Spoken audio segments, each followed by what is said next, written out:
작년 여름에 미국에 어떤 일이 있었지요? 그리고 목숨을 구해준 아저씨에 대한 이야기도 매우 궁금합니다. 이야기 만나러 가보시죠. 안녕하세요. 감동사연 채널 일상공감입니다. 꾸준히 한국과 각별한 인연이 있는 외국인분들의 이야기를 생생하게 전달하는 데 힘쓰도록 하겠습니다. 오늘의 사연자분 소개해드리겠습니다. 안녕하세요.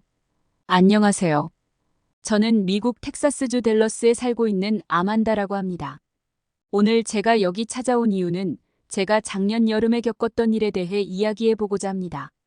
제 목숨을 물론 저희 연로하신 부모님의 목숨까지 구해주었던 어떠한 아저씨에게 고마움을 표시하고 싶어서입니다. 아마 그 아저씨가 없었다면 저희 가족은 마른 하늘의 날벼락처럼 익사했을 것입니다. 덕분에 제가 지금 여기 일상공감의 사연도 보낼 수 있었지. 지금부터 이야기를 풀어보겠습니다. 네, 얼른 듣고 싶습니다. 무슨 일이었나요? 작년 여름 미국 텍사스주 댈러스와 포트워스 지역에 24시간 집중호우가 쏟아졌었습니다. 만 하루 동안 내린 비의 양은 230였습니다. 이렇게 들으시면 감이 안 오시죠? 물이 제 허리까지 차올랐습니다. 당연히 저희 집은 주택이라 잠겼고요. 차들도 물에 잠기고 떠내려갈 정도였습니다. 이런 날씨는 천년에 한 번 있는 기상현상이라고 합니다. 실제로도 텍사스주 주지사가 언급했는데요.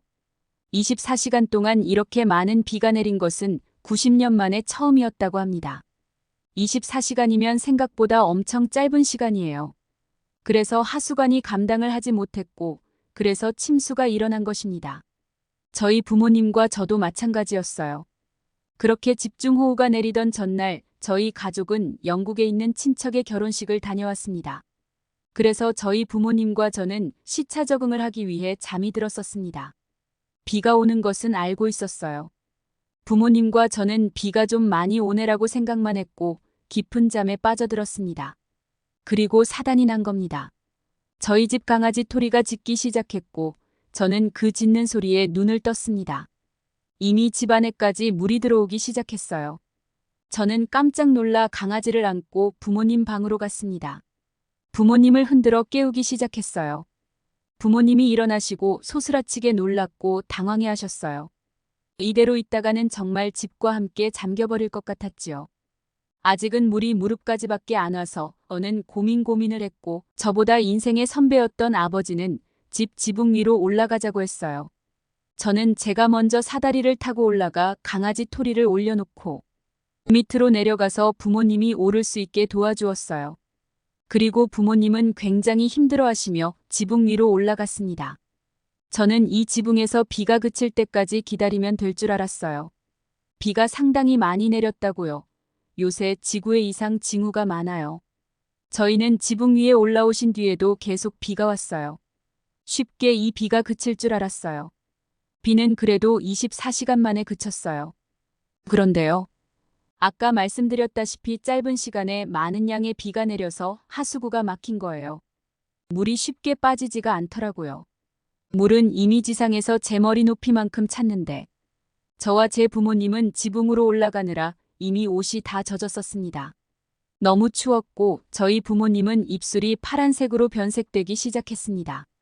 저희 집 강아지도 오들오들 떨었어요. 저는 너무 불안했습니다. 물이 빠질 때까지 저희 가족은 옴짝달싹 못하고 지붕 위에 있어야 하는 거잖아요. 나이가 드신 부모님이 저체온증이라도 오면 어쩌나 싶어 저희 가족은 서로의 체온에 의지해야 했습니다. 저희 가족이 지붕 위에 표류한 지 몇 시간이 지났을 때였어요. 저희 가족 말고도 지붕 위로 올라온 다른 가족들이 많이 있었어요. 서로 어떡하냐고 소리 지르고 있었어요. 하지만 그 누구도 나서서 어떻게 하자 할 수 없었습니다. 정말 방도가 없으니까요. 그런데 그 순간 저 멀리서 보트 하나가 보이는 겁니다. 자세히 보니 저희 동네에서 한인 교회의 목사로 일한다고 들었던 적 있는 제임스리 아저씨였어요. 왕래가 없어서 어떤 분인지는 몰랐지만 저분이 대체 저기서 뭐 하는 거지 싶었지요. 그 한국 아저씨는 바로 자신의 집에 있던 구명 보트를 꺼내와서 사람들을 구하고 있었던 거였어요. 저는 정말 깜짝 놀랐습니다. 물론 혼자서 구한 것이 아니라 같은 교회 다니는 한국인 교인들 23명 정도도 함께 있었어요. 그 아저씨들은 지붕 위에 표류하고 있는 사람들 쪽으로 가서 사람들이 안전하게 보트 위로 안착할 수 있게 도와주셨어요. 드디어 저희 차례가 왔고 저는 부모님 먼저 내려보냈어요. 부모님이 내려가는 것을 무서워하셨고 저는 빨리 안 내려가면 다른 사람들한테 피해라고 소리쳤죠. 그러자 그 한국인 아저씨는 저에게 영어로 나이가 들면 없던 겁도 생기고 하니 너무 그렇게 윽박지르지 마세요. 제가 도와드릴게요라고 하면서 부모님이 안전하게 내려오실 수 있게 지지대 역할을 해주시면서 도와주셨어요. 저는 너무나 감동받았죠. 저도 다행히 안전하게 내려올 수 있었습니다. 하지만 여기서 사건이 하나 더 발생합니다. 그 보트엔 이미 저희 가족보다 빨리 구조된 일본인 부부가 있었는데요. 저희 가족과는 사이가 안 좋았었어요. 딱히 큰 사건은 없었지만 서로 소통에 오류가 조금 있었죠. 그 일본인 특유의 돌려 말하기 화법 그런 것 때문이었습니다. 그런데 그 일본인 부부가 초를 치는 겁니다. 강아지가 여기 오면 공간이 너무 좁지 않을까요? 이러는 겁니다. 저는 그래도 토리를 데려가야 해서 우물쭈물하고 있자 어떤 한인분이 그 일본인분에게 이러는 겁니다. 사람이 와 일이 정이 없노 고막에는 생명 아닙니까? 이렇게 소리를 쳤어요. 저는 못 알아들었지만 일본인들은 대강 알아들었는지 얼굴을 붉히더군요. 그 아저씨 덕분에 토리를 포함해 저희 가족은 모두 살아날 수 있었습니다. 안전한 곳으로 대피 후 저는 그 아인 아저씨들께 고개를 숙여가며 감사 인사를 했습니다. 저희 부모님도 감사하다고 살았다고 막 그러셨죠. 그런데 그중 한 분이 부모님이 너무 추워 보인다고 수건으로 좀 닦으라고 하더라고요. 제가 급하게 나와서 아무것도 챙기지 못했다고 하니까 그분들이 수건과 따뜻하고 마른 옷까지 몇 개를 전달해 주셨어요. 저는 어떻게 이런 걸 다 챙겼냐고 감탄하면서 물었어요. 그러자 그분은 뉴스도 안 보고 삽니까 이러면서 뉴스 보고 비가 많이 올 것이라는 것을 예측하고 미리 짐을 다 싸놨다고 하더라고요. 저는 와 정말 놀랐어요.